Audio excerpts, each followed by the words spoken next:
កាន់តែច្រើនក៏ដូចជាសួស្តីទៅកាន់អ្នកទាំងអស់គ្នាចំពោះវីដេអូនេះផងដែរគឺខ្ញុំធ្វើឡើងដែលតាក់ទងទៅនឹងការអាប់ដេតនៅ project ដែលពួកខ្ញុំធ្វើទៅលើ project មួយដែលមានឈ្មោះថា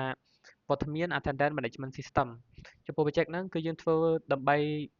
ប្រើប្រាស់ក្នុងការ check attendance system ដែលពួកយើង focus សំខាន់ៗទៅលើ4 role សំខាន់ៗដែលមានដូចជាadmin student teacher ក៏ដូចជា education ផងដែរ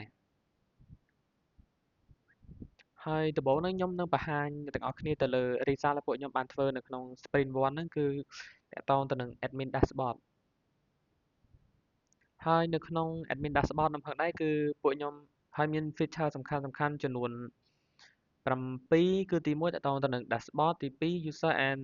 permission ទី3 academic structure ទី4 student management ទី5 attendance control ទី6 absence management and ចុងក្រោយគេគឺតាក់ទងទៅនឹង system setting ហើយនៅក្នុង feature ទី1នេះផងដែរគឺយើងមានចំនួន4ធំៗដែលយើងផ្ដោតសំខាន់ដែលចំពោះទី1ហ្នឹងគឺpresent today ចំនួនសិស្សដែលមកចូលរៀនថ្ងៃហ្នឹងហើយចំនួនសិស្សប៉ុន្មានដែល lead នៅក្នុង session អវត្តមាននៅក្នុង session មួយហ្នឹងចំនួនសិស្សប៉ុន្មានដែល lead នៅក្នុង session មួយហ្នឹងហើយចំនួនសិស្សប៉ុន្មានទៀតដែលពួកគាត់ចុះអវត្តមានដែរប៉ុន្តែពួកគាត់ស្ថិតនៅក្រៅទីតាំងរបស់សាលាពួកយើងហើយចំពោះកន្លែងនេះហ្នឹងគឺសូទៅលើសិស្សណាដែលមានដែលគាត់អវត្តមានច្រើនជាងគេហើយនេះគឺជាក្រាបឆាតរបស់ទិន្នន័យសិស្សដែលអាប់សង់ថាពីមួយថ្ងៃទៅមួយថ្ងៃនេះវាឡើងឬមួយក៏ចុះ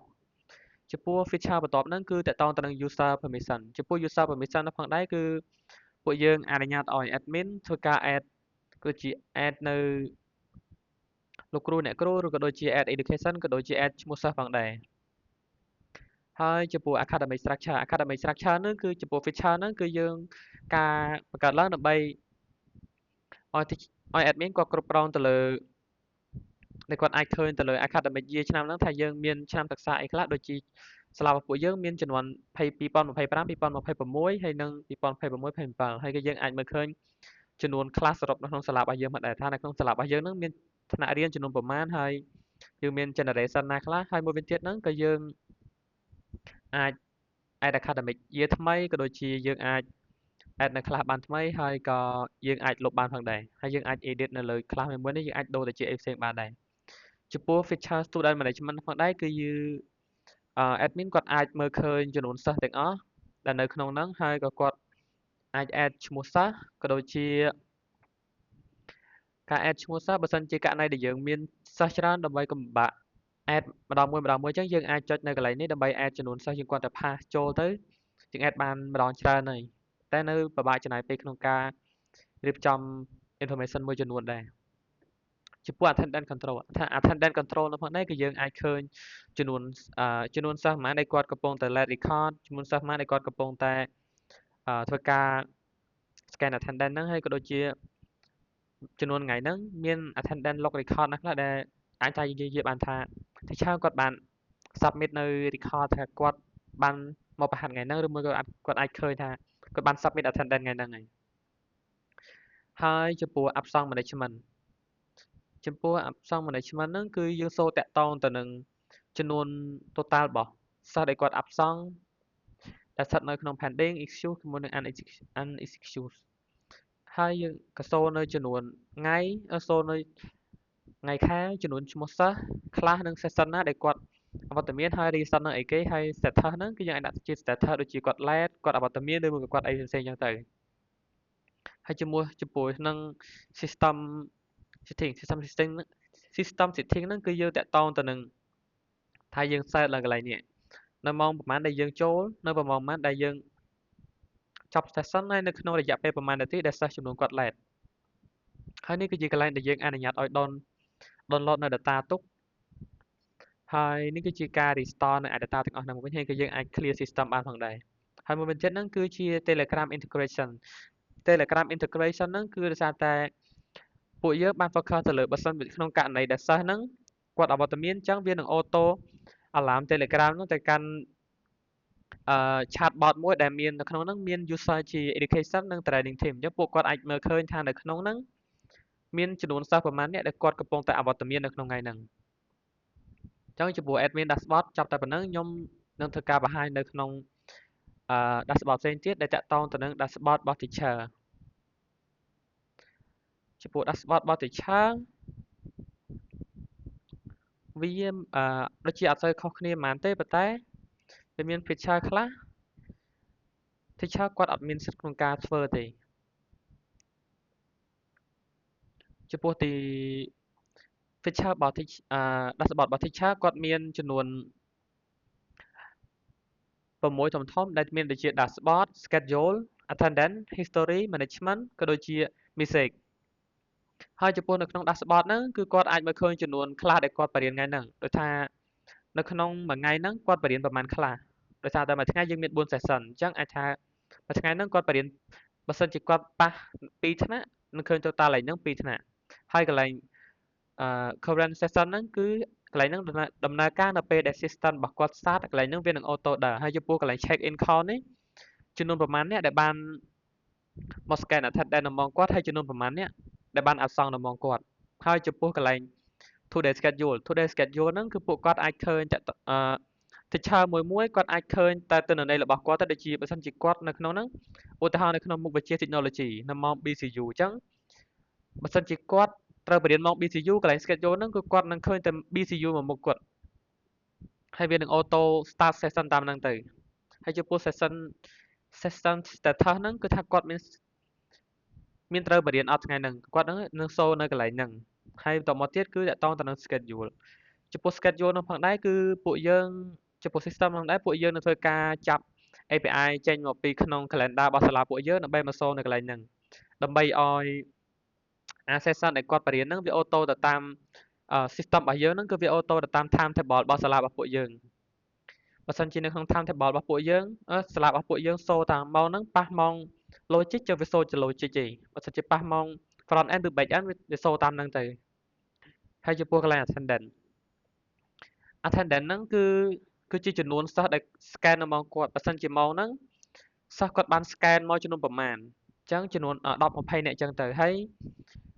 នៅពេលដែលគ្រូគាត់ចាប់ផ្ដើមចូលមកដល់ថ្នាក់អញ្ចឹងគាត់ត្រូវ submit អត្តពលមានសិស្សដល់ពេលដែលចំនួនគ្រប់ហើយពេលគាត់ session start កន្លែង save attendance ហ្នឹងគឺវានឹង auto បើកហើយអញ្ចឹងគាត់អាចចុច save បានអញ្ចឹងវាបញ្ជូនទៅកាន់ report របស់report របស់ education ហើយបើសិនជាមានអវត្តមានហើយក៏វា auto alert ទៅកាន់ Telegram របស់ education ដូចគ្នាថាមានសិស្សនេះលេខ ID ប៉ុណ្នេះដែលបានអវត្តមានហើយចំពោះមួយវិញទៀតហ្នឹងគឺ history attendance ហ្នឹងគឺអាចថាគឺជាចំនួនអវត្តមាននៅក្នុងម៉ោងសិក្សារបស់គាត់ថាសិស្សណាខ្លះដែលបានអវត្តមាននៅម៉ោងរបស់គាត់ដូចជា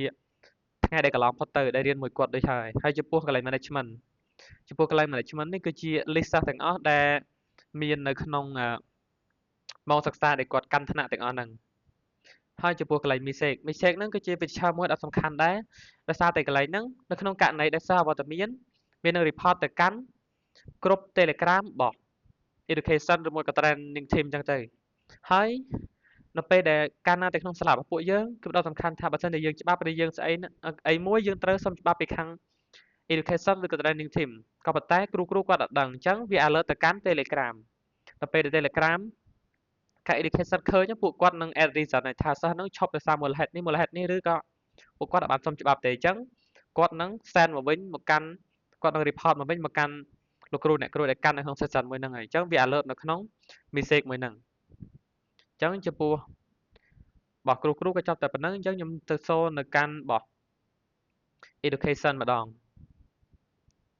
អញ្ចឹងបន្តមកទៀតយើងទៅកាន់ dashboard របស់ training team ម្ដងeducation team wait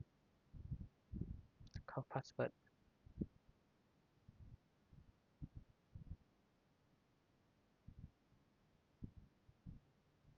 ហើយចំពោះ dashboard របស់ខាង education team ហ្នឹងពួកគាត់មានតែចំនួន4សំខាន់ទេប៉ុន្តែ sub feature របស់ពួកគាត់នៅក្នុង main feature មួយហ្នឹងគឺមានច្រើនទៀតក៏ប៉ុន្តែវាអត់បានសូទេដោយសារតែលុះត្រាតែមានទិន្នន័យមួយហ្នឹងបានវាសូមក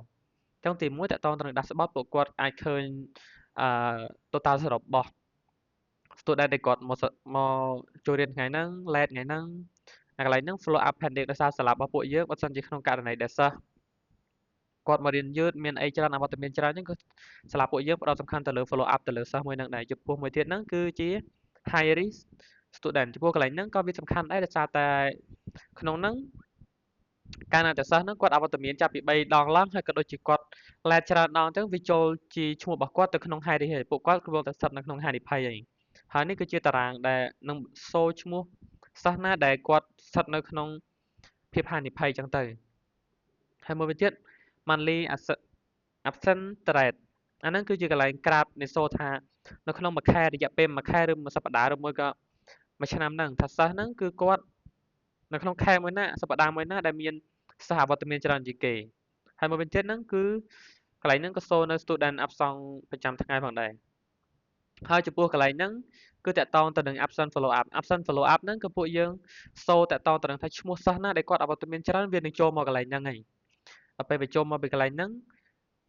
ខាង education team ហ្នឹងពួកគាត់អាចដាក់នេះដូចជាកន្លែង status នេះថាមូលហេតុអីតមកទៀតគាត់អាចដាក់ status ថាពួកគាត់នឹងចូលសិតនៅក្នុង risk student follow up ចឹងទៅហើយ reason មួយទៀតពួកគាត់ក៏មាន reason ឲ្យសិស្សនឹងថាមូលហេតុអីបានពួកគាត់ចូល follow up ហើយមូលហេតុអីបានជាពួកគាត់ស្ថិតនៅក្នុង risk student មួយទៀតហ្នឹងគឺ report ខ្លះ report ហ្នឹងខ្ញុំឧទាហរណ៍ថានៅក្នុងថ្ងៃហ្នឹងមានថ្នាក់ A ចឹងចុះថ្នាក់ A គាត់មានចំនួនសិស្ស25នាក់ក៏ប៉ុន្តែមកតែ24នាក់ទេអញ្ចឹងដល់ពេលដែលគ្រូគាត់ submit អាទិន្នន័យទាំងអស់ហ្នឹងគាត់នឹងចូលមកក្នុងកន្លែងហ្នឹងហើយចូលមកកន្លែងហ្នឹង data ទាំងអស់ហ្នឹងថាជារបស់សិស្សថ្នាក់ A ចឹងទៅហើយក្នុងហ្នឹងក៏ education គាត់អាចមើលឃើញហើយក៏គាត់អាច download អាទិន្នន័យទាំងអស់ហ្នឹងទុកបានដែរនេះគឺជាកន្លែង risk monitoring risk monitoring ហ្នឹងគឺជាសូននៅទិន្នន័យដែលសិស្សដែលកំពុងតែស្ថិតនៅក្នុងហានិភ័យហើយមួយទៀតចំពោះកន្លែង setting ចំពោះកន្លែង setting នេះគឺគាត់ education team ដល់ពេលគាត់ add reason រួចហើយគាត់ក៏អាច alarm ទៅកាន់អឺគ្រូវិញបានដែរដោយសារតែគ្រូគាត់ auto alarm ពេលសារវត្តមានគាត់នឹង auto alarm ទៅកាន់ Telegram អញ្ចឹងហើយ education ពេលគាត់ add reason add អីហើយថាសិស្សហ្នឹងអវត្តមានដោយសារអញ្ចេះទៅឬក៏គាត់ច្បាប់ឬក៏គាត់អត់បានច្បាប់ទេអញ្ចឹងគាត់នឹងចុចអាកន្លែងហ្នឹងដើម្បី alert ទៅកាន់គ្រូវិញហើយអញ្ចឹងចំពោះគ្រូ dashboard របស់ education គឺចប់តែប៉ុណ្្នឹងអញ្ចឹងខ្ញុំទៅកាន់ dashboard របស់ student ម្ដងហើយចំពោះមកទៀតហ្នឹងគឺយើងនឹង demo តាក់ទងទៅនឹងអឺជាមួយនឹង student dashboard ចំពោះ student dashboard របស់យើងគឺ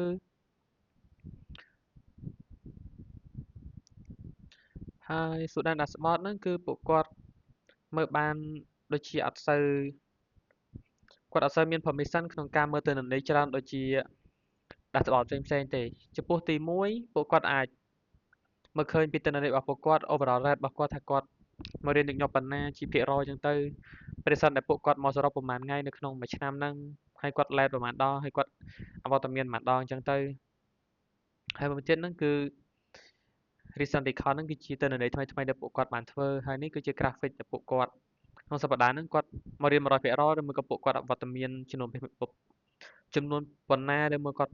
អវត្តមានច្រើនឬអត់ហើយទី2ហ្នឹងគឺជាការ self attendance ចំពោះ self attendance ហ្នឹងគឺពួកគាត់ចាំបាច់ទៅចូលប្រើនៅក្នុងហ្នឹងគឺជានៅក្នុងករណីដែល machine scan attendance របស់ពួកយើងនៅក្នុងសាលារបស់ពួកយើងហ្នឹងខូចឬក៏មានបញ្ហាគាត់អាច scan ជាអាកន្លែងហ្នឹង scan ជាមួយនឹងមុខរបស់គាត់ហើយទីកន្លែងទី2ហ្នឹងគឺគាត់អាច scan ជា QR របស់គាត់ហើយដើម្បីពួកគាត់អាច scan បានហ្នឹងក៏ពួកគាត់ត្រូវការ request ទៅកាន់ admin ផងដែរដើម្បីឲ្យពួកគាត់អាច scan ជា individual ដោយសិទ្ធិរបស់ពួកគាត់ហើយចំពោះ attendance history attendance history ហ្នឹងមានរបៀបដូចគាត់មានរៀននៅក្នុងខុសណាខ្លះហើយបាក់អីណាខ្លះនៅក្នុងម៉ោងណាខ្លះក្នុង status អីខ្លះចឹងទៅហើយចំពោះកន្លែង setting ពួកគាត់អាចដូរជា profile របស់ពួកគាត់ឬមួយក៏គាត់អាចដូរជា password របស់ពួកគាត់ដូចគ្នាអញ្ចឹងចំពោះ dashboard របស់ student ក៏មានតែប៉ុណ្្នឹងអញ្ចឹងខ្ញុំនឹងទៅសូទិន្នន័យខ្លះដែលពួកខ្ញុំបានធ្វើនៅក្នុង Jira ចំពោះ sprint 1របស់ពួកខ្ញុំគឺ back end ពួកខ្ញុំបានបញ្ចប់ចំនួន3ដែលទី1ហ្នឹងពួកខ្ញុំធ្វើតាក់ទងទៅនឹងការ project setup ដែលមានស័ព្ទថាដូចមានស័ព្ទថាចំនួន4គឺទាក់ទងទៅនឹងការ set up project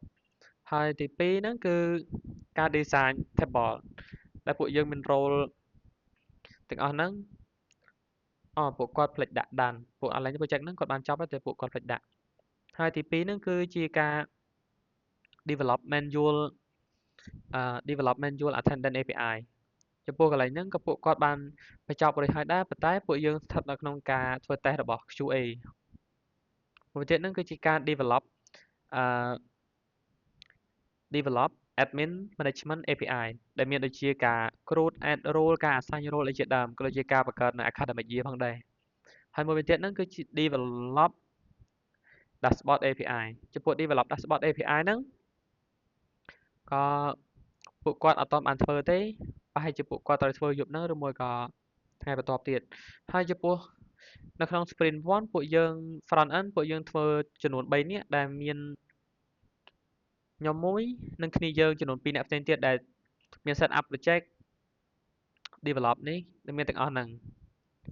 ញ្ចឹងក៏ជាចុងបញ្ចប់ក៏សូមអរគុណទៅដល់លោកគ្រូក៏ដូចជាអ្នកទាំងអស់គ្នាសម្រាប់ការទស្សនាវីដេអូមួយនេះផងដែរ